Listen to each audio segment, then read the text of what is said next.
നമസ്കാരം. അമേരിക്ക ഗസയിൽ സമാധാനം തൊട്ടടുത്തെന്ന് തോന്നിപ്പിച്ച് മണിക്കൂറുകൾക്കകം അത് നടപ്പാകില്ലെന്ന വാർത്തയും എത്തി.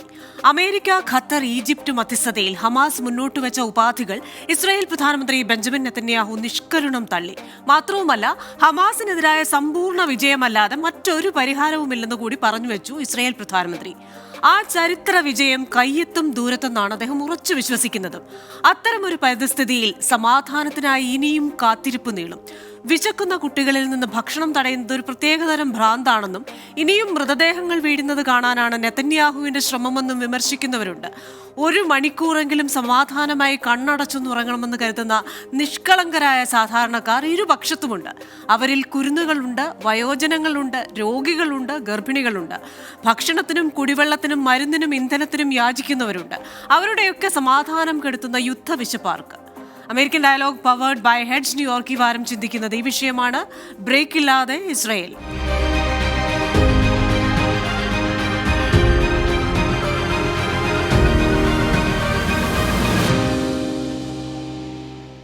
ഇന്നത്തെ എന്റെ അതിഥികൾ: മുൻ ഇന്ത്യൻ നയതന്ത്ര വിദഗ്ധൻ Shri TP Srinivasan, Republican party അനുഭാവിയും സംരംഭകനും IT കൺസൾട്ടന്റുമായ John Panicker, Bahrain housing and urban planning മന്ത്രാലയം senior project manager Saji Markose എന്നിവരാണ്. എല്ലാ അതിഥികൾക്കും എല്ലാ പ്രേക്ഷകർക്കും American dialogue powered by Heads ന്യൂയോർക്കിന്റെ ഈ എപ്പിസോഡിലേക്ക് സ്വാഗതം.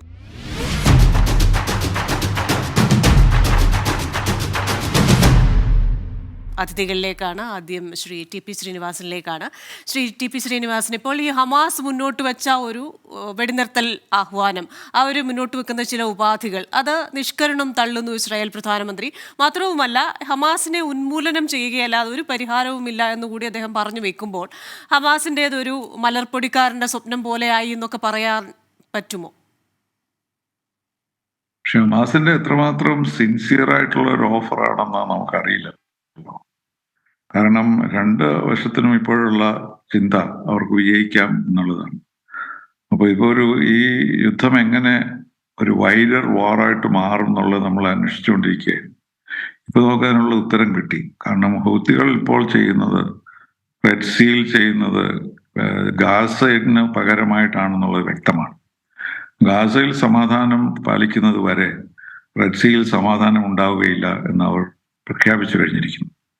ഇത് ഒരു വളരെ വ്യത്യസ്തമായ രീതിയിലേക്കാണ് ഈ യുദ്ധം മാറുന്നത്. ഇറാൻ എങ്ങനെയായിരിക്കും ഇതിൽ ഇടപെടുക എന്നുള്ള ചോദ്യം ഉയർന്നത് ഇപ്പോൾ നമുക്കറിയാം. അവരിത് ചെയ്യാൻ പോകുന്നത് ഗാസയിൽ ആക്രമിക്കുകയല്ല, അല്ലെങ്കിൽ ഇസ്രായേലിനെ ആക്രമിക്കുകയല്ല. പക്ഷെ അതിനു ചുറ്റുമുള്ള റെഡ് സീയിൽ കൂടെയുള്ള കപ്പലുകളെ ആക്രമിക്കുകയും അവിടെ ഒരു വലിയ തടസ്സമുണ്ടാക്കി ലോക സാമ്പത്തിക സ്ഥിതിക്ക് തന്നെ വലിയ നഷ്ടങ്ങൾ വരുത്താനുള്ള ഒരു സ്ഥിതിവിശേഷത്തിലാണ് നീങ്ങുന്നത്. അതിനെപ്പറ്റി നമ്മൾ അത്രയധികം കേൾക്കാറില്ലാത്തത് കൊണ്ട് ഇതിൽ ജീവൻ നഷ്ടപ്പെടുന്ന കഥകളല്ല കേൾക്കുന്നത്. പക്ഷേ ഇതിൻ്റെ ദൂരവ്യാപകമായ പരിണതഫലങ്ങൾ നമുക്കറിയാവുന്നത്. ഇത് തുടർന്നാൽ ആളുകൾ മരിച്ചില്ല എന്ന് വരാം, പക്ഷേ ലോക സാമ്പത്തിക വ്യവസ്ഥിതി തന്നെ തകരാറാവുകയാണ്. ഇപ്പോൾ തന്നെ ധാരാളം കപ്പലുകൾ കേപ്പ് ഓഫ് ഗുഡ് ഹോപ്പിലൂടെയാണ് മെഡിറ്ററേനിയനിലേക്ക് പോകേണ്ടി വന്നിരിക്കുന്നത്. അപ്പോൾ അത് എല്ലാവരെയും, ഇന്ത്യയെ വിശേഷിച്ചും ബാധിക്കും എന്നുള്ളതിന് യാതൊരു സംശയമില്ല. അപ്പോൾ ഒരു വശത്ത് ഇസ്രയേലും ഹമാസുമായിട്ടുള്ള യുദ്ധം തുടരുന്നു. അടുത്ത് തന്നെയാണ് അതിൻ്റെ ഒരു ബ്രോഡർ യുദ്ധത്തിലേക്ക് മാറുകയാണ് ഇപ്പോൾ ചെയ്യുന്നത്. അത് തീർച്ചയായിട്ടും ഈ യുദ്ധത്തിനൊരു പുതിയ ഡയമെൻഷൻ നൽകുന്നു. അപ്പോൾ അതുകൊണ്ടായിരിക്കാം ഒരുപക്ഷെ ഹമാസ് ഇപ്പോൾ ഒരു സമാധാനത്തിനുള്ള ചർച്ചകൾക്ക് തയ്യാറായത്. പക്ഷെ അത് എത്രമാത്രം അവർക്ക് അതിൽ താല്പര്യമുണ്ടെന്നും എങ്ങനെ അവരുടെ ആളുകളോട് എങ്ങനെ സമാധാനം പറയുമെന്നും അറിയില്ല. ഇസ്രായേലിനെ സംബന്ധിച്ചിടത്തോളം യാതൊരു വ്യത്യാസവുമില്ല. ഇസ്രായേലിന്റെ ഏറ്റവും വലിയ പ്രശ്നം അവരുടെ ആളുകൾ പാലസ്തീൻകാരുടെ തടവുകാരായിരിക്കുന്നു എന്നുള്ളതാണ് അവരെ സംബന്ധിച്ചിടത്തോളം ഏറ്റവും വലിയ പ്രശ്നം. അപ്പൊ അത് പരിഹരിച്ചാൽ മാത്രമേ എന്തെങ്കിലും മാറ്റത്തിലേക്ക് മാറാൻ കഴിയുള്ളൂ. അതുകൊണ്ട് ഹമാസിന്റെ ഈ സമാധാന ഓഫറിലൊന്നും വലിയ കാര്യമൊന്നുമില്ല. കാരണം ഇസ്രായേലിനെ സംബന്ധിച്ചിടത്തോളം ഈ ബന്ദികളെ കിട്ടുന്നത് വരെ അവർ തീർച്ചയായിട്ടും ഒരു തരത്തിലുള്ള സമാധാനത്തിനും തയ്യാറാകുമെന്ന് നമുക്ക് പ്രതീക്ഷിക്കാൻ കഴിയുകയില്ല. പക്ഷെ ഇപ്പോൾ റെഡ് സീയിൽ നടക്കുന്ന കാര്യമാണ് ഒരുപക്ഷെ ലോകത്തെ മുഴുവനും ബാധിക്കുന്ന തരത്തിലുള്ള ഒരു യുദ്ധമായി മാറാൻ സാധ്യത. അവിടെ അവിടെ യാതൊരു തടസ്സവും അവർക്ക് കാണുന്നില്ല. വളരെ ചെറിയ എഫേർട്ട് കൊണ്ട് അവർക്ക് ആ ഉൾക്കടൽ തടഞ്ഞു വെക്കാൻ കഴിയുന്നു. അപ്പോൾ ലോകത്തിലെ മുഴുവനുള്ള ഷിപ്പിങ്ങിലെല്ലാം അതിനെ ബാധിക്കുകയും ചെയ്യും. അപ്പോൾ ഒരു പുതിയ തരം യുദ്ധത്തിലേക്കാണ് നമ്മൾ നീങ്ങുന്നത്. അപ്പോൾ ഹമാസും ഇസ്രയേലും ഒരു വശത്ത്, അതേ സമയത്ത് തന്നെ ഇറാന്റെ താല്പര്യം കൊണ്ട്, ഇറാന്റെ ശക്തി ഉപയോഗിച്ച് ഹൂത്തികൾ നടത്തുന്ന ശ്രമമായിരിക്കും പക്ഷേ യുദ്ധത്തിനെ ഒരു വലിയ അപകടത്തിലേക്ക് നയിക്കുന്നത് എന്നെനിക്ക് തോന്നുന്നു. ശരി, ശ്രീ സജി മാർക്കോസ്, ഇപ്പോൾ ശ്രീ ടി പി ശ്രീനിവാസൻ പറയുന്നത് പോലെ യുദ്ധം അതിൻ്റെ രൂപവും ഭാവവും ഒക്കെ മാറുന്നു. ഹൂതികളുടെ ഒരു കടന്നുവരവ് അതിലുണ്ടാകുന്നു. അവർ ചില ഉപാധികൾ വെക്കുന്നു. അതിനപ്പുറമായി ഇറാന്റെ കാമികാസി ഡ്രോണുകൾ അതിൻ്റെതായ ഭീഷണി വേറൊരു വശത്ത്, മറ്റൊരു വശത്ത് തുടക്കത്തിലുണ്ടായിരുന്ന ആ യുദ്ധം കൂടുതൽ ശക്തി ആർജിക്കുന്നു. അപ്പോൾ ഇവിടെ ഇസ്രയേൽ പ്രധാനമന്ത്രി പറയുന്നത് ഹമാസിനെ ഉന്മൂലനം ചെയ്താലല്ലാതെ ഇസ്രയേൽ യുദ്ധം നിർത്താൻ തയ്യാറല്ല. എന്തായിരിക്കും ഈ ഒരു പിടിവാശിക്ക് കാരണം? അദ്ദേഹം വിചാരിക്കുന്നുണ്ടോ വളരെ എളുപ്പത്തിൽ അത്രയും ഈസിയായി ഹമാസിനെ ഉന്മൂലനം ചെയ്യാനാവും എന്ന്? അതിനകത്ത് ഒരു പ്രശ്നമുള്ളത്, ബന്ദികളെ വിട്ടയക്കി അയച്ചായാലും യുദ്ധം നിർത്തുകയില്ല എന്നുള്ള വിവരം നെതന്യാഹു കൃത്യമായി പറഞ്ഞിട്ടുണ്ട്. അപ്പൊ അവരുടെ ആവശ്യം എന്ന് പറഞ്ഞാൽ ഗസയെ ഹമാസിൽ നിന്ന് മോചിപ്പിക്കുക. ഹമാസ് ഇല്ലാത്തൊരു ഗസയാണ് അദ്ദേഹത്തിന് മനസ്സിലുള്ളത്. അപ്പൊ അതുകൊണ്ട് ബന്ദികളെ വിട്ടയക്കാമെന്ന് ഇപ്പോ ഹമാസ് മുമ്പോട്ട് വെച്ചിരിക്കുന്നത്, പാലസ്തീൻ മുമ്പോട്ട് വെച്ചിരിക്കുന്നത് അങ്ങേയറ്റം ന്യായമായ ആവശ്യങ്ങളാണെന്നാണ് ഞാൻ കരുതുന്നത്. കാരണം ലോകത്തിന് മുഴുവൻ ആവശ്യമാണ് അവരും പറഞ്ഞിരിക്കുന്നത്. വെടിനിർത്തൽ വേണം, നമ്മുടെ അവശ്യ വസ്തുക്കൾ എത്തിക്കണം, അവിടെ വീടുകൾ പണിയണം. പിന്നെ മറ്റ് ലോകരാജ്യങ്ങൾ താല്പര്യമില്ലാത്ത ഏക വ്യവസ്ഥ പറഞ്ഞിരിക്കുന്നത് എന്താണ്? ഈ ബന്ദികളെ കൈമാറുന്നതും തടവുകാരെ കൈമാറുന്നതുമായിട്ട് ബന്ധപ്പെട്ട കാര്യമാണ്. പക്ഷെ അതിനകത്ത് യുദ്ധ ആരംഭത്തിൽ തൊട്ടേ ശ്രദ്ധിച്ചാൽ അറിയാം, ഇസ്രയേലിന് വലിയ താല്പര്യം ഉണ്ടായിരുന്ന ഒരു വിഷയമായിരുന്നില്ല. ഇപ്പൊ നമ്മുടെ ഓർമ്മയിൽ തന്നെ ഒരു സംഭവമാണ്, 2006 ഒരൊറ്റ പട്ടാളക്കാരൻ പിടിച്ചു വെച്ചപ്പോൾ 1000 തടവുകാരെയാണ് ഇസ്രയേൽ മോചിപ്പിച്ചത്. ഇത് 1985 3 പേരെ പിടിച്ചു വെച്ചപ്പോൾ 1145 പേരെ തടവുകാരെ വിട്ടുകൊടുത്തു. 82 6 പേരെ ബന്ദികളാക്കി വെച്ചപ്പോൾ 4500 പേരെ വിട്ടുകൊടുത്തു. അപ്പൊ ആ നിലയിൽ നോക്കുമ്പോൾ, പക്ഷെ ഇന്നത്തെ ഒരു വ്യത്യാസം എന്തെന്ന് ചോദിച്ചു കഴിഞ്ഞാൽ, ഇപ്പൊ 2006 1000 പേര് വിട്ടുകൊടുക്കുമ്പോൾ യഹൂദായിരുന്നു അവിടുത്തെ പ്രധാനമന്ത്രി. ഇന്ന് നെതന്യാഹുവാണ് ഇരിക്കുന്നത്. നെതന്യാഹുവിന് അവരുടെ രാജ്യത്ത് കൃത്യമായ പ്രശ്നമുണ്ട്. ഈ യുദ്ധം അവസാനിച്ചാൽ ഒരുപക്ഷെ അദ്ദേഹത്തിന്റെ സ്ഥാനത്ത് നിന്ന് പോകുക മാത്രമല്ല, അദ്ദേഹം ഗൗരവതരമായ ആരോപണങ്ങൾ നേരിടുന്നു. യുദ്ധം അവസാനിക്കാതിരിക്കുക എന്നുള്ളത് നെതന്യാഹുവിന്റെ ഒരു ആവശ്യമാണ്. പുള്ളിയുടെ പൊളിറ്റിക്കൽ ഫ്യൂച്ചറിന് വേണ്ടിയിട്ട് അങ്ങനെ ഒരു നിലപാടെടുത്തേ പറ്റൂ. ഇപ്പം മുമ്പോട്ട് വെച്ചിരിക്കുന്ന ആവശ്യം 3 ഘട്ടങ്ങളായി എങ്ങനെ ഈ ഒരു പൂർണ്ണമായ വെടിനിർത്തലിലേക്ക് നീങ്ങാം, എങ്ങനെ ബന്ദികളെ കൈമാറാം, എങ്ങനെ അവിടുത്തെ പുനർനിർമ്മാണം നടത്താം എന്നതിനെ സംബന്ധിച്ച് കൃത്യമായ ഒരു പ്ലാനാണ് ഹമാസ് മുമ്പോട്ട് വെച്ചിരിക്കുന്നത്. അത് പറഞ്ഞു തീരുന്നതിനപ്പോൾ തന്നെ ഒരു ചെറിയ മന്ത്രിസഭ കൂടിയും അവർ തീരുമാനിക്കുകയും ചെയ്തു, ഇതെന്ത് വന്നാലും ഇത് അംഗീകരിക്കുന്ന പ്രശ്നമേ ഇല്ല. അവർക്ക് വേണ്ടത് ബന്ദികളെ എല്ലാവരെയും വിട്ടുകൊടുക്കണം, തടവുകാരെ വിട്ടുകൊടുക്കാൻ തയ്യാറല്ല. മാത്രവുമല്ല, അത് ഹമാസ് അവിടുന്ന് പൂർണ്ണമായ ഭരണത്തിൽ തൊഴുകയും ചെയ്യണം. ഇതൊന്നും ശരിക്കും പറഞ്ഞാൽ ലോകത്തിലെ ബാക്കിയുള്ള മുഴുവൻ രാജ്യങ്ങളുടെയും മനുഷ്യസ്നേഹികളായിരിക്കുന്ന എല്ലാവരുടെയും ആവശ്യമാണ് ഹമാസ് പറഞ്ഞിരിക്കുന്നത്. ഞാൻ ആദ്യം പറഞ്ഞ പോലെ അതിൽ നമ്മളുടെ ഉൾപ്പെടാത്ത ഒരു താല്പര്യം ഉണ്ടെന്നുണ്ടെങ്കിൽ ഒരുപക്ഷെ ഈ തടവുകാരുടെ കൈമാറ്റമായിരിക്കും. അല്ലെന്നുണ്ടെങ്കിൽ ഇന്ന് യുദ്ധം അവസാനിക്കണമെന്നുള്ളത് എല്ലാവരുടെയും ആഗ്രഹമാണ്. ഇനി ഒരു ആക്രമണം അവിടെ ഉണ്ടാകാൻ പാടില്ല. 27,000 പേര് മരിച്ചിരിക്കുന്നു, അതിൽ 12,000 കുട്ടികളാണുള്ളത്.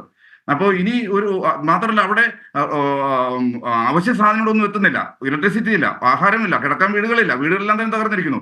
അപ്പൊ എത്രയും പെട്ടെന്ന് മനുഷ്യ സമാധാനം അവിടെ ഉണ്ടാകുക എന്നുള്ളതാണ് വേണ്ടത്. അതിനു വേണ്ടിയിട്ട് ഒരു വെടിനിർത്തൽ, സമ്പൂർണ്ണമായ വെടിനിർത്തൽ അല്ലാതെ മറ്റൊന്നും ഇവർ ചെയ്യുന്ന കാര്യമില്ല. കാരണം ഹമാസിനെ ഇല്ലാതാക്കുക എന്ന് പറഞ്ഞാൽ ഇപ്പോഴത്തെ കണക്ക് വെച്ചിട്ട് ഒരുപക്ഷെ ഒരു 15,000 ഹമാസിന്റെ പ്രവർത്തനത്തോടെ കാണും.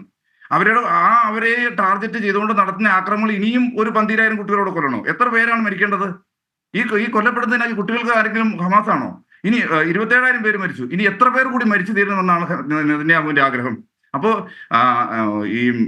ഇവർ മുമ്പോട്ട് വെച്ചിരിക്കുന്ന ആവശ്യം, ഇപ്പൊ നമുക്ക് ലോക മനസാക്ഷി നിൽക്കുന്നതും ബഹുഭൂരിപക്ഷം രാജ്യങ്ങൾ കൂടെ നിൽക്കുന്നതും ഇപ്പോൾ നമ്മുടെ ഇന്റർനാഷണൽ കോർട്ട് പറഞ്ഞതും, ഇപ്പോൾ എത്രയും പെട്ടെന്ന് അവിടുത്തെ കാഷ്വാലിറ്റീസ്, പ്രത്യേകിച്ച് സിവിലിയൻ കാഷ്വാലിറ്റീസ് അവസാനിക്കണം. അതിന് നെതന്യാഹു മാത്രമാണ് തീരുമാനിക്കേണ്ടത്. പ്രശ്നം എന്ന് പറയുന്നത് ഇപ്പോൾ സംസാരിച്ചും തീരുന്ന പ്രശ്നമല്ല, ഒരു 100 കൊല്ലമായിട്ടുള്ള പ്രശ്നമാണ്. ഏതാണ്ട് 1917 തുടങ്ങിയ ഒരു പ്രശ്നമാണ്. അന്ന് തുടങ്ങിയ യുദ്ധമാണ്. ശരിക്കും പറഞ്ഞാൽ യുദ്ധം തുടങ്ങിയിട്ട് 106 വർഷമായിരിക്കുന്നു. സ്ഥലം കയ്യേറാൻ തുടങ്ങി 106 വർഷമായിരിക്കുന്നു. ഈ ഒക്ടോബർ 7 മുൻപ്, ഈ ജനുവരി തൊട്ട് 2023 ജനുവരി തൊട്ട് ഒക്ടോബർ 7 വരെ 220 പാലസ്തീനുകൾ കൊല്ലപ്പെട്ടിട്ടുണ്ട്.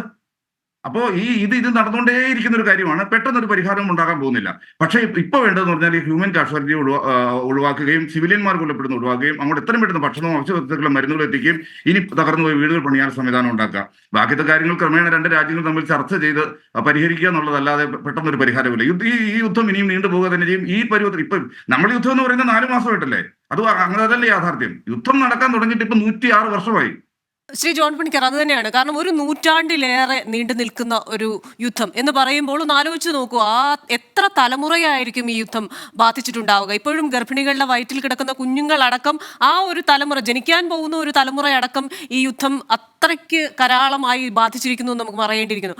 പക്ഷെ ഇവിടെ സമ്പൂർണമായ വെടിനിർത്തലാണ് സമാധാനത്തിന്. ഇരുപക്ഷത്തുമുണ്ട് നിരപരാധികളായ ആൾക്കാർ മരിച്ചു വീഴുന്നവരുണ്ട്, ഈ യുദ്ധത്തിന്റെ കെടുതികൾ അനുഭവിക്കുന്നുണ്ട്. സമാധാനം എത്ര അകലെയാണ്? ഇത് ആര് വിചാരിച്ചല്ലേ? ഇപ്പോൾ UN ശ്രമങ്ങൾ വിജയിക്കുന്നില്ല, അമേരിക്കയും ഈജിപ്തും ഖത്തറും നടത്തുന്ന മധ്യസ്ഥ ശ്രമങ്ങൾ വിജയിക്കുന്നില്ല. സമാധാനം എത്ര അകലെയാണ്? ഗാസയിലെ നിരപരാധികളായ ആൾക്കാർ മരിച്ചു പോകുന്നതിലും അവരുടെ അനുഭവിക്കുന്ന ബുദ്ധിമുട്ടുകളിലും ലോകത്തിലെ എല്ലാ മനുഷ്യരുടെയും ദുഃഖത്തിൽ ഉൾപ്പെടെ നമ്മൾ പങ്കുചേരുന്നു. അറ്റ് ദ സെയിം ടൈം അത് തീവ്രവാദികളുടെ ഒരു ആവശ്യം അംഗീകരിച്ചു കൊടുക്കുകയും 100 തടവുകാരെ ബന്ദികളെ വിട്ടുകൊടുക്കുമ്പോൾ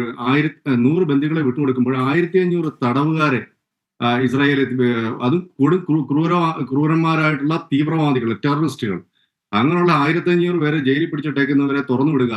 അവർ തിരിച്ച് ഗാസയിൽ ചെന്നിട്ട് അവർ ഇതിലും വലിയ രീതിയിലുള്ള അറ്റാക്കുകൾ പ്ലാൻ ചെയ്യുക. ഞാനൊക്കെ എന്റെയൊക്കെ ചെറുപ്പത്തിൽ മുതലേ എല്ലാ ദിവസവും രാവിലെ പത്രം വരുമ്പോൾ അതിൽ വായിക്കുന്നതാണ് ഗാസയിലെ ആക്രമണം, ഇസ്രായേൽ ആക്രമണം.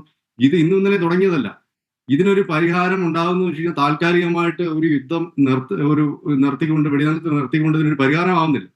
ഇതിനൊരു പീസ്ഫുൾ ആയിട്ട് സൊല്യൂഷൻ UN ഇതുപോലുള്ള ബന്ധപ്പെട്ട രാജ്യങ്ങളും ചേർന്നുകൊണ്ടൊരു സൊല്യൂഷൻ ചെയ്യാത്തതോളം തൽക്കാലം വെടി നടത്തി കഴിഞ്ഞാൽ ഈ പറയുന്ന ഇൻഫെസ്റ്റേഷൻ, ഐ വുഡ് സേ, ഈ ഒരു തീവ്രവാദ സംഭവങ്ങൾ ഗാസയിൽ ഇപ്പോഴും അവർക്ക് വളമുള്ളിടത്തോളം കാലം ഇത് ആവർത്തിച്ചുകൊണ്ടേയിരിക്കും. നമ്മൾ കേട്ടതാണ് ഹമാസിന്റെ ലീഡർ പറയുന്നത്, October 7th ഇനിയും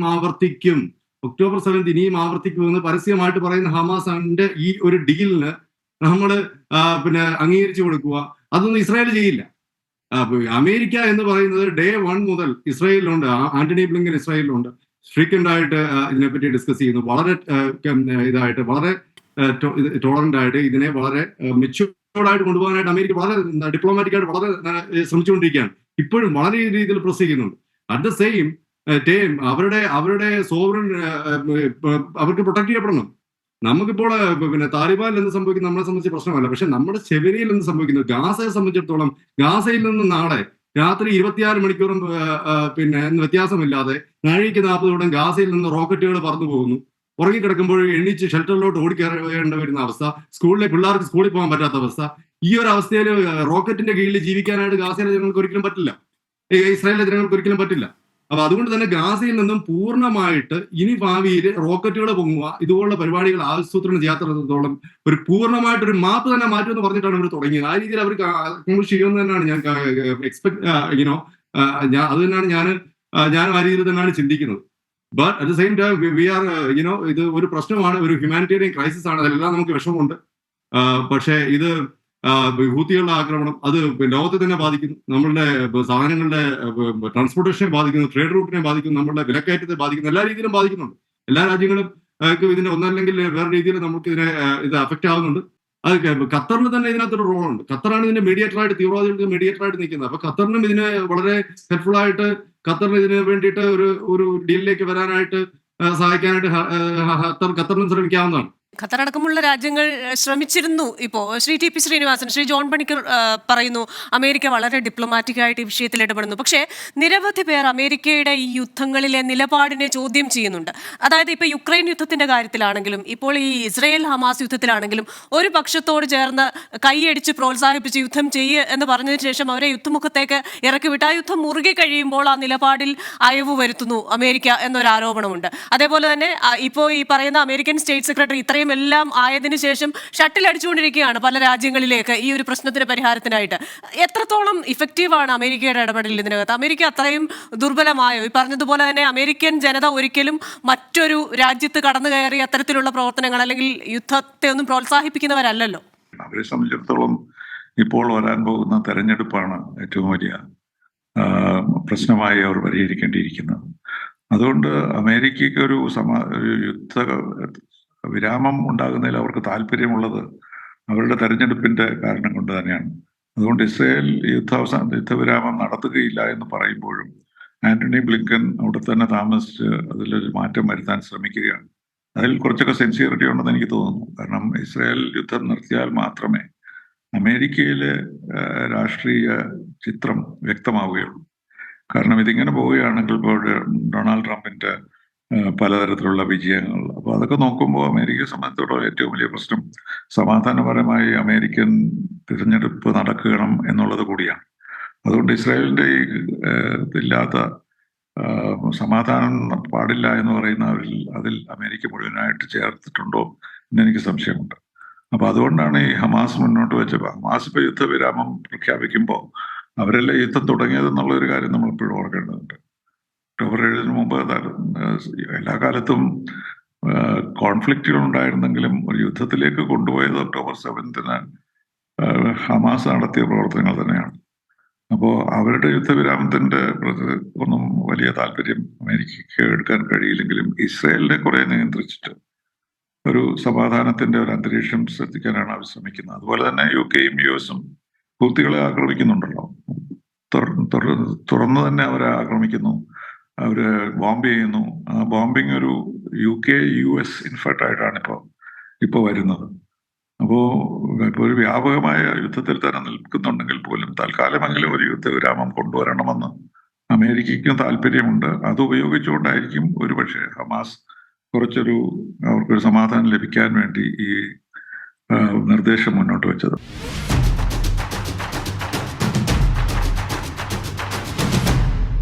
ശ്രീ സജി മാർക്കോസ്, ഇപ്പോൾ യുദ്ധത്തിൻ്റെ കേസിൽ യുദ്ധം അത് അവസാനിക്കും എന്നൊരു പ്രതീക്ഷ ഒരു വശത്ത് നിൽക്കുന്നു. അതേസമയം ഇസ്രയേലിനെ പറഞ്ഞു മനസ്സിലാക്കാം എന്ന അമേരിക്ക ധരിച്ച് ചില ശ്രമങ്ങൾ നടത്തുന്നു. കുറച്ചുകൂടി പ്രഷറൈസ് ചെയ്യാനുള്ള ശ്രമം അടുത്ത ഘട്ടത്തിലുണ്ടാകുമെന്ന് പറയുന്നു. പക്ഷേ ഇസ്രയേൽ അതിന് വഴങ്ങാൻ തയ്യാറാകുന്നില്ല. There is no other alternative എന്നാണ് ഇസ്രായേൽ പ്രധാനമന്ത്രി പറയുന്നത്. പക്ഷേ ഈ ഓൾട്ടർനേറ്റീവ് എത്രത്തോളം ടെറിബിൾ ആണ്, how terrible is the alternative എന്നൊരു ചോദ്യവും ഇല്ലേ? അമേരിക്കയുടെ നയതന്ത്ര ഇടപെടൽ ഇതിനകത്തുണ്ട് എന്ന് പറയുന്നതിന്റെ ആത്മാർത്ഥത്തിൽ സംശയിക്കേണ്ടിയിരിക്കുന്നു. കാരണം ഈ കഴിഞ്ഞ ആഴ്ച ഇന്റർനാഷണൽ ക്രിമിനൽ ICJയുടെ വിധി വന്നല്ലോ. വിധി വന്ന ദിവസമാണ്, അതേ ദിവസം തന്നെയാണ് 9 വൻശക്തികൾ, അമേരിക്ക ഉൾപ്പെടുന്ന 9 വൻശക്തികൾ ചേർന്ന് ഉൻറായ്ക്ക് നൽകിയിരുന്ന, അവിടുത്തെ റിലീഫ് ഫണ്ടിൽ നൽകിയിരിക്കുന്ന ധനസഹായം അവർ പിൻവലിച്ചു. അതായത് ഗസയിൽ സ്കൂളുകൾ നടത്തുന്നവരാണ്, പ്രധാനപ്പെട്ട ഹോസ്പിറ്റൽ നടത്തുന്നവരാണ്. അവർക്ക് വേണ്ടിയ ഏറ്റവും വലിയൊരു തൊഴിൽദാതാവാണ് ഉൻറ എന്ന് പറയുന്നത്. അവിടെ അതിന് കൊടുത്തിന് ഫണ്ട് ഈ പറയുന്ന ഇന്റർനാഷണൽ ക്രിമിനൽ കോർട്ടിന്റെ വിധി വന്ന ദിവസം തന്നെ ഈ 9 വൻശക്തികൾ പിൻവലിച്ചിരിക്കുകയാണ്. ഒരു കാരണവശാലും അങ്ങനെ ചെയ്യാൻ പാടില്ലല്ലോ. കാരണം അവിടുത്തെ എല്ലാവിധ സർവീസുകളും എല്ലാവിധ സ്ഥാപനങ്ങളും നടത്തുന്നത് ഈ യുണൈറ്റഡ് നേഷൻസ്, അതും ഈ പലസ്തീന് വേണ്ടി മാത്രമുള്ളതാണ്. ബാക്കിയുള്ള രാജ്യങ്ങളൊക്കെ UNHR എന്ന് പറയുന്ന ഒരു റിലീഫ് ഫണ്ടാണ് ചെയ്യുന്നത്. പക്ഷെ അത് കൂടാതെ തന്നെ 1947 ഈ ഗസയ്ക്ക് വേണ്ടി, പലസ്തീനിലെ ജനങ്ങൾക്ക് വേണ്ടി മാത്രമായി ഉണ്ടാക്കിയ ഒരു സംഘടനയാണ്. ആ സംഘടനയുടെ ഫണ്ട് അവർ പിൻവലിച്ചു. അപ്പോ എന്താ ആത്മാർത്ഥമാണ് അവർക്കുള്ളത്? ഇവർക്ക് വേണ്ടി ആഹാരം കിട്ടാൻ വേണ്ടിയിട്ട്, മരുന്ന് കിട്ടാൻ വേണ്ടിയിട്ട്, വിദ്യാഭ്യാസത്തിന് വേണ്ടിയിട്ട്, വെളിച്ചത്തിന് വേണ്ടിയിട്ടുള്ള എല്ലാ സംവിധാനങ്ങളും കൊടുത്തുകൊണ്ടിരിക്കുന്ന ഒരു സംഘടനയുടെ ഫണ്ട് ഇവർ പിൻവലിക്കുക എന്ന് പറഞ്ഞാൽ അത് ഈ യുദ്ധം ഇത്രയും കഴിഞ്ഞ സ്ഥിതിക്ക്, അതായത് 4 മാസം കഴിഞ്ഞ സമയത്താണ് ഇവർ ഈ ഫണ്ട് പിൻവലിക്കുന്നത്. അപ്പോൾ ഗസയിലെ ജനങ്ങളോട് താല്പര്യമുണ്ടെന്നോ, ഗസയിലെ ജനങ്ങളെ അമേരിക്ക കരുതുന്നോ വിശ്വസിക്കാൻ വയ്യ. അവരുടെ ഡിപ്ലോമാറ്റിക് നയതന്ത്ര ഇടപെടലുകളൊന്നും യുദ്ധം അവസാനിപ്പിക്കുന്നതാണെന്നുണ്ടെങ്കിൽ അവർ വീണ്ടും ഇസ്രായേലിന് ഫണ്ട് കൊടുത്തുകൊണ്ടിരിക്കുക തന്നെയാണ് ചെയ്യുന്നത്. അപ്പോൾ നെതന്യാഹുവിന്റെ ജീവശ്വാസം എന്ന് പറയുന്നത് അമേരിക്കയിൽ നിന്നുള്ള സപ്പോർട്ട് തന്നെയാണ്. പക്ഷേ അതേസമയം ഞാൻ ആദ്യം പറഞ്ഞ പോലെ നെതന്യാഹുവിന്റെ സ്വന്തം രാഷ്ട്രീയ ഭാവി വെച്ചതും ഈ യുദ്ധം അവസാനിക്കുന്നതോട് അദ്ദേഹത്തിന് താല്പര്യം ഉണ്ടാവില്ല. പക്ഷെ അതേസമയം ഈ കൃത്യമായ രീതിയിൽ നമ്മുടെ അന്താരാഷ്ട്ര കോടതി കഴിഞ്ഞ ദിവസം ഇത് അവസാനിപ്പിക്കുകയും ഈ ഒരു വംശഹത്യയുടെ ലക്ഷണങ്ങൾ അവിടെ നിന്ന് കാണുന്നുണ്ടെന്നും അതുകൊണ്ട് 1 മാസത്തിനൊക്കെ റിപ്പോർട്ട് തരണമെന്നും പറഞ്ഞപ്പോൾ അതിനെല്ലാം പൂർണ്ണമായി നിഷേധിക്കുക ചെയ്തിട്ടുള്ളത് ഇസ്രായേൽ. അപ്പൊ ഇതിനെ സംബന്ധിച്ച് ഇസ്രായേലിന്റെ ഇതൊരു ലോങ് ടൈം പ്ലാനാണ്. ഈ ഗസ എന്ന് പറയുന്നത് ഒന്നുകിൽ വെസ്റ്റ് ബാങ്കിനെ പോലെ ഇവർക്ക് പെനിട്രേറ്റ് ചെയ്ത് ഇവർക്ക് സ്വന്തമായ ഒരു ശേഷിയുമില്ലാത്ത അവിടെ വീണ്ടും സെറ്റിൽമെന്റുകൾ പണിതുകൊണ്ട് അങ്ങനെ ഒരു പ്രദേശമാക്കി മാറ്റുക, ഇതെല്ലാം കൂടി ഒരു രാജ്യമായി ഇസ്രായേൽ മാറ്റുക എന്നുള്ള വൻ പദ്ധതിയുടെ ഒരു ലാസ്റ്റ് എപ്പിസോഡ് മാത്രം നമ്മൾ കാണുന്നത്. അതുകൊണ്ട് ഇതിന് എളുപ്പമായ പരിഹാരമൊന്നുമില്ല. സമീപ ഭാവിയിൽ സമാധാനം ഉണ്ടാവുമെന്ന് പ്രതീക്ഷിക്കുകയും വരിക. പിന്നെ ശ്രീനിവാസൻ സാർ പറഞ്ഞ ഒരു കാര്യത്തോടും കൂടി വിയോജിപ്പ് പറയട്ടെ. യുദ്ധം തുടങ്ങിയത് 7-ാം തീയതിയല്ല, ഒക്ടോബർ 7-ാം തീയതിയല്ല. യുദ്ധം ശരിക്കും പറഞ്ഞു കഴിഞ്ഞാൽ ഈ ഗിദെയോൻ ലേവി എന്ന് പറയുന്ന ഒരു പത്രപ്രവർത്തനമുണ്ട് ഇസ്രായേലിൽ. അദ്ദേഹം ഇസ്രായേൽ ഗവൺമെന്റിന്റെ നോട്ടപ്പുള്ളിയായിട്ടിരിക്കുകയാണ്. അദ്ദേഹം പറയുന്ന ഒരു കാര്യമുണ്ട്. അതായത് ഹമാസ് അല്ല യുദ്ധം തുടങ്ങിയത്, പക്ഷെ യുദ്ധമാണ് ഹമാസിനെ ഉണ്ടാക്കിയത്. യുദ്ധമാണ് ഹമാസിനെ ഉണ്ടാക്കിയത്. 87 ഇവര് ഒരു ഒരു ഒരു ഒരു സംഘടനയായി ഇവർ രൂപവൽക്കരിക്കുന്നതിന് മുമ്പ് ഇതേ പ്രശ്നം അവിടെ നടക്കുന്നുണ്ട്. അവിടെ സ്ഥലം കയ്യേറ്റം നടക്കുന്നുണ്ട്, ആളുകളെ കൊല്ലുന്നുണ്ട്, അവിടെ പുറത്താക്കുന്നുണ്ട്, അവർ അഭയാർത്ഥികളായി മാറുന്നുണ്ട്. അതിന്റെ ഗത്യന്തരമില്ലാതെ വന്ന അവസാനത്തെ ഒരു വഴികളായിട്ടാണ് അവർ ആയുധം എടുത്തുകൊണ്ട് പോരാറുമെന്ന് പറഞ്ഞൊരു പോരാളികളായിട്ട് അവർ വന്നത്. ഇപ്പൊ ആരെ ഹിംസിച്ചാലും ഇവനൊരു പട്ടാളക്കാരൻ കൊല്ലുന്നുള്ള യുദ്ധം, സിവിലിയനെ കൊല്ലുന്നല്ലോ യുദ്ധം, അതുപോലും നമ്മൾ ന്യായീകരിക്കുന്നവരല്ല, ശരിയുമല്ല. എന്നിരുന്നാൽ പോലും ഇത്രയും കാലത്തിനിടയ്ക്ക് വർഷങ്ങളുടെ കണക്കെടുത്ത് നോക്കിയോ, സിവിലിയൻസിനെ ഏറ്റവും കൂടുതൽ കൊന്നിരിക്കുന്ന ഇസ്രായേലാണ്. അപ്പൊ ശരിക്കും പറഞ്ഞു കഴിഞ്ഞാൽ ഈ ഹമാസിനെ അവിടെ നിന്ന് ഇല്ലാതാക്കുന്നതിനേക്കാൾ പ്രധാനപ്പെട്ട വേണ്ടത് നെതന്യാഹുവിന്റെ നീതിന്യായ കോടതി കൊണ്ടുപോയി വേണ്ട ശിക്ഷ മേടിച്ചു കൊടുക്കുക എന്നുള്ളതാണ് ചെയ്യേണ്ടത്. അവിടുത്തെ ഡിസിഷൻസ് മേക്കേഴ്സ് ആയിട്ടുള്ള മിലിറ്ററി ഉദ്യോഗസ്ഥരെ കൊണ്ടുപോകേണ്ടത്. കാരണം എത്ര ഈ വർഷത്തിൽ മുഴുവൻ നോക്കൂ, ഇപ്പൊ വേറെ ഒന്നും നോക്കണം, നമ്മുടെ 2014 തൊട്ട് നോക്കി കഴിഞ്ഞാലും സിവിലിയൻസിനെ ഏറ്റവും കൂടുതൽ കൊന്നിരിക്കുന്ന ആരാണ്? എന്നിട്ട് നമ്മളിപ്പോൾ ആർക്കെതിരെ സംസാരിക്കുന്നത്? ഇതൊരു രാജ്യം ആലോചിക്കണം. യൂണിഫോം ഇട്ട പട്ടാളക്കാരാണ്, ഒരു സംഘടനയല്ല ഈ ഇസ്രായേൽ എന്ന് പറയുന്നത്. അപ്പൊ അവർക്ക് ചെയ്യേണ്ട ചില മര്യാദകളുണ്ട്. യുദ്ധം എന്ന് പറഞ്ഞാൽ പട്ടാളത്തോട് യുദ്ധം ആക്രമിക്കുന്നതാണ്, അല്ല സിവിലിയനെതിരെ കുട്ടികൾക്കെതിരെ ചെയ്യുന്ന യുദ്ധമല്ല. ഇതൊരു അധിനിവേശമാണ്. ഇത് മണ്ണിന് വേണ്ടിയുള്ള ഒരു പോരാട്ടമാണ്, അല്ലാതെ മറ്റൊന്നുമല്ല. ഇതിനകത്ത് മതമോ മറ്റു കാര്യങ്ങളൊന്നുമില്ല. അത് നിരന്തരം നടന്നുകൊണ്ടിരിക്കുകയാണ്. ഈ കഴിഞ്ഞ 106 വർഷങ്ങളായി നടന്നുകൊണ്ടിരിക്കുകയാണ്. അത് ഇസ്രായേൽ നിർത്താതെ ശാശ്വതമായ പരിഹാരം ഇതിനകത്ത് ഉണ്ടാകത്തില്ല. ശരി, ശ്രീ ടി പി ശ്രീനിവാസൻ, അതിനോട് പ്രതികരിക്കാനുണ്ടോ? ഹമാസ് യുദ്ധമുണ്ടാക്കുകയല്ല, യുദ്ധമാണ് ഹമാസിനെ ഉണ്ടാക്കിയത്. അതുപോലെ തന്നെ യുദ്ധം പട്ടാളക്കാർ തമ്മിലാണ്, സാധാരണ ജനങ്ങൾക്കിടയിലേക്ക് അത് ചെല്ലരുത് എന്നൊക്കെ പറയുന്ന ലോജിക്ക്. അതെ, അത് ടെററിസത്തിനെ ഒരു ന്യായീകരിക്കലാണെന്ന് എനിക്ക് തോന്നുന്നു. കാരണം ടെററിസത്തിനെ ഒരിക്കലും ന്യായീകരിക്കാൻ പാടില്ല. അവരുടെ വാദങ്ങൾ എത്ര ശരിയാണെങ്കിൽ പോലും അവര് ടെററിസത്തിൽ ഇടപെടുന്ന ഏത് ഗ്രൂപ്പായാലും വ്യക്തികളെയാണേലും ഒരിക്കലും അംഗീകരിക്കാൻ സാധ്യമല്ല. അപ്പോൾ അവർക്ക് ഈ റൂട്ട് കോസ് ഉണ്ടെന്നൊക്കെ വാദിക്കുന്ന ആളുകളുണ്ട്. എവിടെയാണ് ടെററിസം ആരംഭിക്കുന്നത്? ടെററിസം എന്താണെന്ന് ഡിഫൈൻ ചെയ്യാൻ പോലും ഐക്യരാഷ്ട്രസംഘടനയ്ക്ക് ഇതുവരെ കഴിഞ്ഞിട്ടില്ല. പക്ഷേ ഇന്ത്യയെ സംബന്ധിച്ചിടത്തോളം അതാണ് ഏറ്റവും പ്രധാനപ്പെട്ട ഒരു കാര്യം. ടെററിസം ഒരിക്കലും ഒരിടത്തും വിജയിക്കാൻ പാടില്ല. നമ്മൾ ഇസ്രായേലിനെ സപ്പോർട്ട് ചെയ്യുന്നു എന്നുള്ള ഒരു തെറ്റിദ്ധാരണയുള്ളത് ഇതുകൊണ്ടാണ്. കാരണം നമ്മളെ സംബന്ധിച്ചിടത്തോളം ടെററിസം അവസാനിക്കുക എന്നുള്ളതാണ് നമ്മളെ സംബന്ധിച്ചിടത്തോളം മാത്രമല്ല, ലോകത്തിന് മുഴുവനുമുള്ള ഇന്നത്തെ ഏറ്റവും വലിയ കെടുതികൾ ഉണ്ടാകുന്നത് അതിൽ നിന്നാണ്. അപ്പൊ അതുകൊണ്ട് ഹമാസിനെ ന്യായീകരിക്കുന്ന തരത്തിലുള്ള ഒരു വാദവും നമുക്ക് അംഗീകരിക്കാൻ സാധ്യമാവില്ല. ഉൺട്രോയുടെ കാര്യം പറഞ്ഞാൽ ഉൺട്രോ ശരിക്കും ആരാണ് നടത്തുന്നത്? മുഴുവൻ പാലസ്തീൻകാരാണ്. UN പൈസ കൊടുക്കുന്നെങ്കിൽ ഉൺട്രോ നടത്തുന്നത് പാലസ്തീൻകാരായതുകൊണ്ടാണ് അവരതിനോടുള്ള ഇത്രനാൾ എങ്ങനെ ഇത്രയും തുറന്നു എന്നുള്ളതിന് അതിശയമാണ്. ഇത്രയും അമേരിക്കയിൽ നിന്നുള്ള പണമാണ് ഉൺട്രോയ്ക്ക് UN വഴി കിട്ടിക്കൊണ്ടിരുന്നത്. ശരി, ശ്രീ ജോൺ പണിക്കർ, ഒരു ചെറിയ ക്ലാരിഫിക്കേഷൻ പറഞ്ഞോട്ടെ, ഒരു ക്ലാരിഫിക്കേഷൻ പെട്ടെന്ന് പറയാം. അതായത് അത് ഉൺട്രയുമായിട്ട് ബന്ധപ്പെട്ട ബാക്കി പ്രസ്ഥാനങ്ങൾ അവിടെ നിൽക്കട്ടെ. ഉൺട്ര എന്ന് പറയുന്ന സംഘടന ഉണ്ടാക്കിയത് തന്നെ വളരെ പ്രധാനപ്പെട്ട ഒരു കാര്യമുണ്ട്. ശരിക്കും പറഞ്ഞാൽ എന്തുകൊണ്ട് UNHRAയുടെ അണ്ടറിൽ പാലസ്തീന റിഫ്യൂജികളെ ആക്കിയില്ലെന്നറിയാമോ? അങ്ങനെ വരുന്ന അഭയാർത്ഥികൾക്ക് വളരെ പ്രധാനപ്പെട്ട ഒരു റൈറ്റ് ഉണ്ട്, റൈറ്റ് ടു റിട്ടേൺ. ഇവരുടെ നാട്ടിലേക്ക് തിരിച്ചു പോകാനുള്ള അവകാശം ഈ ബാക്കി ലോകത്തിലെ എല്ലാ അഭയാർത്ഥികൾക്കും ഉണ്ട്. അതില്ലാത്ത ഏക അഭയാർത്ഥി വിഭാഗമാണ് പാലസ്തീനികൾ എന്ന് പറയുന്നത്. അതുകൊണ്ട് മാത്രമാണ് അവർക്ക് വേണ്ടി വേറെ സംഘടന ഉണ്ടാക്കി അതിനകത്ത് റൈറ്റ് ടു റിട്ടേൺ എന്ന് പറയുന്ന അവകാശം അവർക്കില്ല. അപ്പൊ പാലസ്തീനുകൾക്ക് ഫേവർ ചെയ്തതല്ല ഈ സംഘടനകൾ. പാലസ്തീനെ വീണ്ടും ഒരു കോർണറിലോട്ട് ഒതുക്കാൻ വേണ്ടി, ഇവരുടെ നാട്ടിലോട്ട് തിരിച്ചു പോകാതിരിക്കാൻ വേണ്ടി, ഇവരുടെ വീട് തിരിച്ചു കിട്ടാതിരിക്കാൻ വേണ്ടിയിട്ട് ഈ പറയുന്ന വൻശക്തികളെല്ലാം ചേർന്നുണ്ടാക്കിയ ഒരു സംഭവം. യുണൈറ്റഡ് നേഷൻസിന്റെ അണ്ടറിലാണ്, അവരാണ് ഫണ്ട് കൊടുക്കുന്നത്. അത് ഓപ്പറേറ്റ് ചെയ്യുന്ന പാലസ്തീനുകാരാണെന്ന് സാർ പറഞ്ഞ ഭാഗങ്ങളെല്ലാം ശരിയാണെങ്കിലും അങ്ങനെ ഈ ഒരു രാജ്യത്തിന് വേണ്ടി മാത്രം യുണൈറ്റഡ് നേഷൻസ് ഒരു റിലീഫ് ഫണ്ട് ഉണ്ടാക്കാനുള്ള കാരണം ഈ റൈറ്റ് ടു റിട്ടേൺ നിഷേധിക്കാൻ വേണ്ടിയാണ്. ഒറ്റ പാലസ്തീൻ തിരിച്ചു പോരുന്നത് അത് ഇവർക്ക് മാത്രമേ ഇല്ലാത്തുള്ളൂ. ബാക്കി എല്ലാ അഭയാർത്ഥികൾക്കും റൈറ്റ് ഉണ്ട്.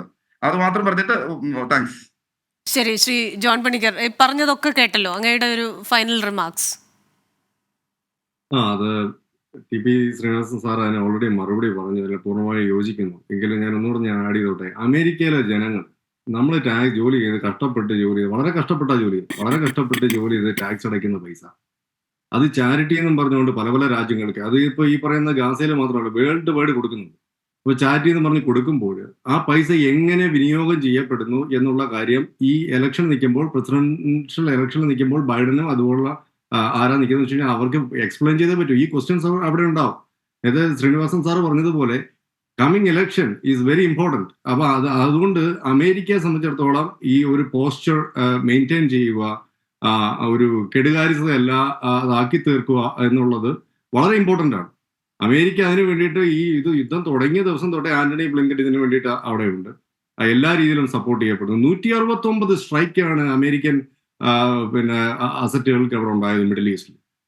അപ്പോൾ അതിന്റെ ആ ഒരു പ്രൊപ്പോർഷണലായിട്ട് ഒന്നും അമേരിക്ക ഒരിക്കലും ഇത് ചെയ്തിട്ടില്ല, തിരിച്ചടിച്ചിട്ടില്ല. ഇപ്പൊ ഇത് ശരിക്കും പറഞ്ഞാൽ എന്താണ് സംഭവിക്കുക, ഇത് വെറും ഒരു ഹമാസ് ഇസ്രായേൽ വാർ അല്ല. ഇതിനകത്ത് ഹൂത്തികളുണ്ട്, ഇതിനകത്ത് ഹെസ്ബുള്ള ഉണ്ട്, ഇതിനകത്ത് ഇറാൻ ഉണ്ട്, ഇതിനകത്ത് പിന്നെ എല്ലാ രീതിയിലും മീഡിയേഷനും ബാക്കിയുള്ള കാര്യങ്ങളിലും ഒക്കെ ആയിട്ട് ഖത്തറും ഉണ്ട്. അപ്പൊ ഇതുപോലുള്ള എല്ലാം കൂടെ ചേർന്ന് സൗദിയുണ്ട്, എല്ലാം കൂടെ ചേർന്ന് ബന്ധപ്പെട്ട് കിടക്കുന്ന ഒരു യുദ്ധമാണ്. ഇനിയും ഒരു ജീവൻ പോലും പൊലിയരുത് എന്നുള്ള ഒരു ആഗ്രഹമാണ് ഞങ്ങളെപ്പോലുള്ള ആൾക്കാർക്ക് ഇവിടെ ഉള്ളത് അമേരിക്കയിലും. അതുപോലെ തന്നെ ഇലക്ഷന് ഇതുപോലുള്ള കാര്യങ്ങൾ ചോദിക്കപ്പെടുമ്പോൾ അവർക്ക് അത് പറയേണ്ടതാണ്, ബൈഡനെ അത് എക്സ്പ്ലെയിൻ ചെയ്യേണ്ടതാണ്. അപ്പൊ അതുകൊണ്ട് തന്നെ അമേരിക്ക വളരെ ആത്മാർത്ഥമായിട്ടാണ് ഇതിനകത്ത് ഇടപെടുന്നത്. പക്ഷേ ബാക്കിയുള്ള ഈ 100 ബന്ദികൾക്ക് വേണ്ടിയിട്ട്, ആ ബന്ദികൾ എന്ന് വെച്ചാൽ ഒരിക്കലും പട്ടാളക്കാരല്ല. ഈ പട്ടാളമാണ് യുദ്ധം ചെയ്യുന്ന പറഞ്ഞാൽ ഒക്ടോബർ 7 വന്ന് അവർ കാണിച്ചത് പട്ടാളക്കാരോടല്ല, അവിടെ പിന്നെ കിടന്ന ആൾക്കാരാണ്. രാവിലെ 6 മണിക്ക് 7 മണിക്ക് കിടന്ന പ്രായമായ വൃദ്ധയും കൊച്ചു കുഞ്ഞുങ്ങളും സ്ത്രീകളും അടക്കമുള്ള ആൾക്കാരെയാണ് തട്ടിക്കൊണ്ട് പോയത്. അങ്ങനെയുള്ള 100 പേർക്ക് പകരം 1500 തീവ്രവാദികളെ വിട്ടുകൊടുക്കണമെന്ന് പറയുന്ന ന്യായം അതെങ്ങനെ അംഗീകരിക്കാൻ പറ്റും? അങ്ങനെ അത് അംഗീകരിച്ചുകൊണ്ട് എങ്ങനെ അതിന്റെ കീഴിൽ ജീവിക്കാൻ പറ്റും? ഈ 1500 പേർ അവിടെ ചെന്നിട്ട് ഇതിലും വലിയ ഒക്ടോബർ 7 പോലുള്ള പരിപാടികളാണ് ആവിഷ്കരിക്കാൻ പോകുന്നത്. അപ്പൊ അതുകൊണ്ട് തന്നെ അതൊരു പരിഹാരമല്ല. വളരെ മെച്യൂർഡായിട്ടുള്ള ചർച്ച ചെയ്ത് പരിഹരിക്കപ്പെടുന്ന ഒരു ലോങ് ടൈം പീസ് ഡീലാണ് ഇതിന്റെ പരിഹാരം, അല്ല താൽക്കാലികമായ ഒരു വെടിനിർത്തലല്ല എന്നതാണ് എനിക്ക് പറയാനുള്ളത്. Thank you very much. ശരി, ലോകത്തെവിടെയായാലും ജീവനും സ്വത്തിനുമുള്ള അവകാശം, അതിനുള്ള സുരക്ഷ, അത് ഏതൊരു പൗരന്റെയും ഏതൊരു മനുഷ്യജീവിയുടെയും ഒരു മൗലിക അവകാശമാണ്. എന്തായാലും അത് പുലരാനുള്ള ഒരു സാധ്യത തുറന്നു വരട്ടെ. വളരെ നന്ദി ഈ ചർച്ചയിൽ പങ്കെടുത്തതിന് Shri T P. Srinivasan, Shri Saji Markose and Shri John Panicker.